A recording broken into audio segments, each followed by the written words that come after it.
जय श्री केदार दोस्तों, सबसे पहले आप सबको मेरा प्यार भरा नमस्कार। मेरा नाम है विशाल। स्वागत करता हूँ केदार घाटी के इन खूबसूरत पहाड़ों से। आज के ब्लॉग की शुरुआत कर रहा हूँ मैं लगभग दिन के 12 बजे और अभी मैं हूँ फिलहाल ऊपर पहाड़ों में। आप इधर के नज़ारे देख सकते हैं और यहाँ से केदार घाटी के नज़ारे कुछ इस तरीके से हैं। ये नीचे घोड़ा स्टैंड आपको दिख रहा होगा, ये पूरी एक टेंट कॉलोनी है यहाँ पे। और इधर ऊपर की साइड ये है बेस कैंप। तो दोस्तों अगर आज के मौसम की बात की जाए तो चारों तरफ से केदार घाटी को बादलों ने घेरा हुआ है। सामने को पे आपको दिख रहा होगा कि हल्का फुल्का मौसम खुलने की संभावना है। धूप का भी काफ़ी प्रभाव है। और फिलहाल आज के अगर टेम्परेचर की बात की जाए तो अभी का जो करंट टेम्परेचर है वो है 12 डिग्री सेल्सियस। और नीचे की तरफ भी कोहरा छाया हुआ है, बादल लगे हुए हैं। तो पता नहीं अभी खुलता है मौसम या नहीं खुलता है। फिलहाल तो हेली चल ही रही है, तो मतलब नीचे तो क्लियर ही है मौसम। इसी तरफ कुछ हुआ है और आपको सामने पे दिख रहा होगा कि कैसे टूटा हुआ है, वहाँ पे लैंडस्लाइड हुई है। तो दोस्तों आज मैं आपको ले जाने वाला हूँ यहाँ पे भैरवनाथ मंदिर के पास और आपको वहाँ के दर्शन कराएंगे। तो आप मेरे साथ ब्लॉग में आगे बने रहें, आपको आगे मंदिर के पास ले जाएंगे, भैरवनाथ मंदिर के पास।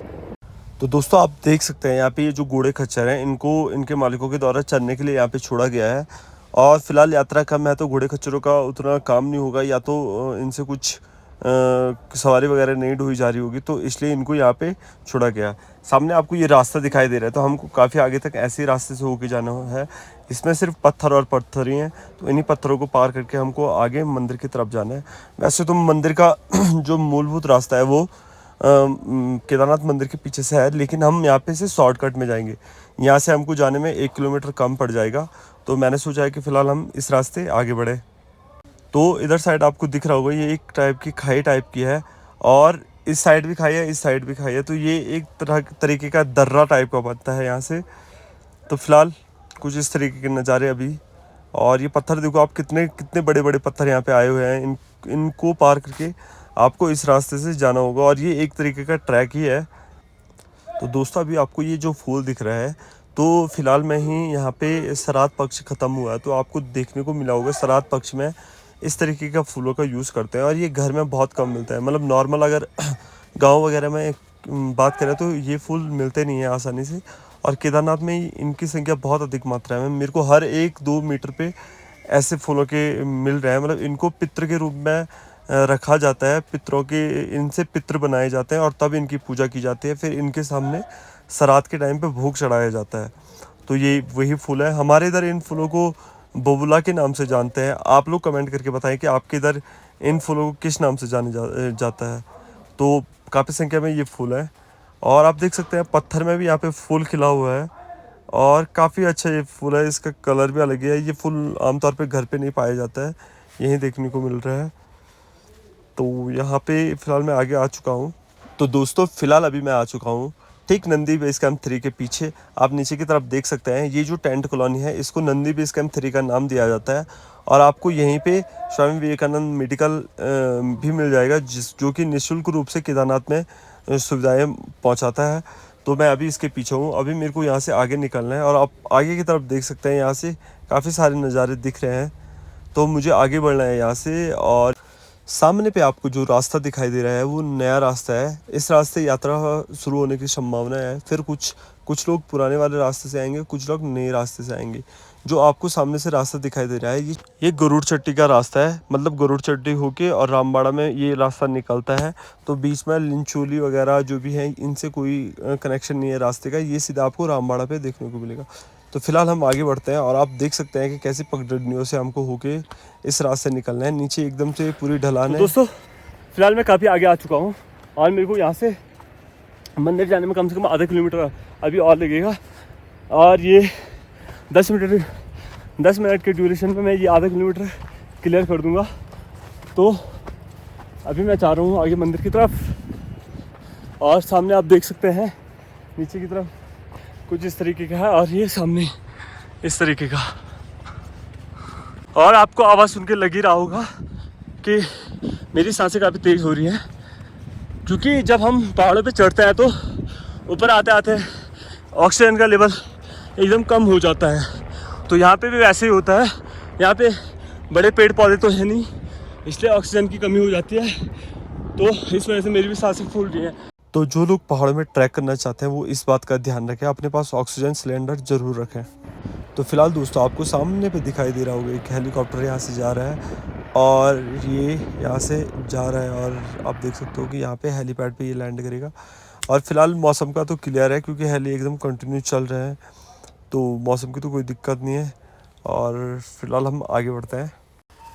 तो सामने पे आपको दिख रहा होगा कि वहाँ पे केदारनाथ मंदिर है, और कुछ ये बिल्डिंगें दिख रही होंगी। पीछे आपको चोरावाड़ी ग्लेशियर का टूटा हुआ और भूस्खलन हुआ भाग दिख रहा होगा।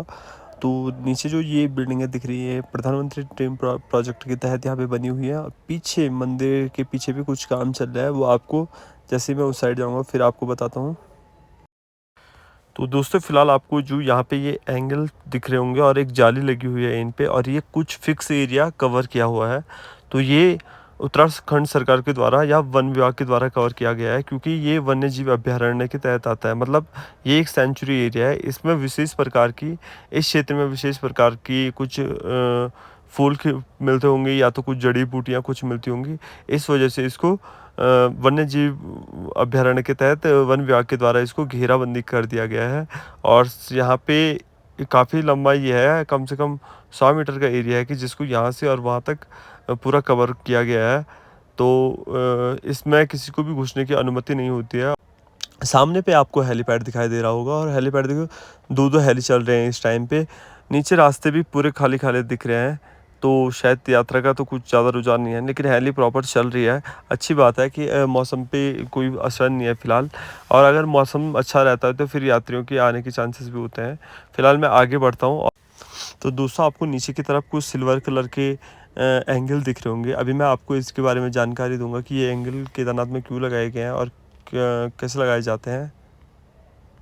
तो दोस्तों जो ये यहाँ पे ये एंगल लगाए गए हैं, ये सिल्वर कलर के एंगल, तो यहाँ पे ग्लेशियर जोन होगा, या तो ये लैंडस्लाइड एरिया होगा कि जहाँ पे बहुत सारा मलबा एक साथ आता है, या तो बर्फ़ पिघल के आती है ऊपर। यहाँ पे जब भी मतलब मौसम बर्फीला रहता है तो यहाँ पे हमेशा बर्फ़ पड़ी हुई होती है, तो यहाँ से ग्लेशियर टूटने का खतरा रहता है, और जो कि नीचे लोगों के ऊपर से चले जाता है, या तो फिर ये कह सकते हैं कि जहाँ पे लोगों के नीचे टीन सेट वगैरह हैं उनमें चली जाता है। तो इसको रोकथाम करने के लिए यहाँ पे ये लगाया गया है। और आप देख सकते हैं ऊपर से पूरी ढलान है, तो ऊपर से जब भी ग्लेशियर टूटता है तो एकदम ये नीचे आके इन पे रुक जाएगा।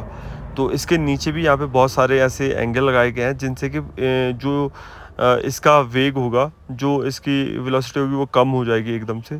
तो फिलहाल इसके लिए ये चीज़ें लगाई गई हैं, और ये पूरे एरिया में लगाया गया है। मतलब कम से कम 8-10 यहाँ पे लगाए गए हैं। और आप देख सकते हैं यहाँ पे कुछ तरीके के ये बनाए हुए, ये पता नहीं क्या बोलते हैं इनको, मुझे ध्यान नहीं है। तो इस तरीके के बनाए गए हैं, और बहुत सारे यहाँ पे यात्रियों के द्वारा ऐसे बनाए जाते हैं। मुझे इसका कोई ध्यान नहीं है। अगर आप लोगों को पता है कि ऐसे क्यों बनाया जाता है तो आप कमेंट में बता सकते हैं।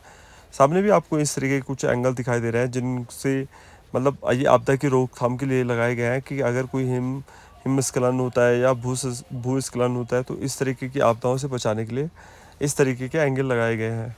तो दोस्तों फाइनली मैं पहुंच चुका हूं भैरवनाथ मंदिर के पास। अभी मेरे को यहाँ से नीचे उतरना है और मेरे को मंदिर के पास जाना है।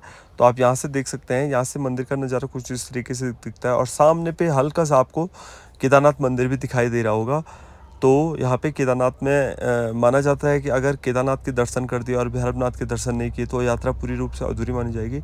यहाँ से कुछ इस तरीके का व्यू दिखता है। लोग यहाँ पे वीडियोस वगैरह निकालने आते हैं, श्रद्धालु घूमने के लिए यहाँ पे आते हैं। जिनको मतलब घूमना होगा तो वो लोग यहाँ से ऊपर की तरफ निकल जाते हैं। सामने पे आपको दिखाई दे रहा होगा कि एक तरीके का गोल सर्कल बना है, वहाँ पे श्री आदि शंकराचार्य जी की समाधि बनाई गई है। वहीं पे उनकी समाधि है और वहाँ पे उनकी एक मूर्ति भी स्थापित की गई है। और यहाँ पे देख सकते हैं आप, अभी फ़िलहाल यहाँ पे सफाई का काम चल रहा है।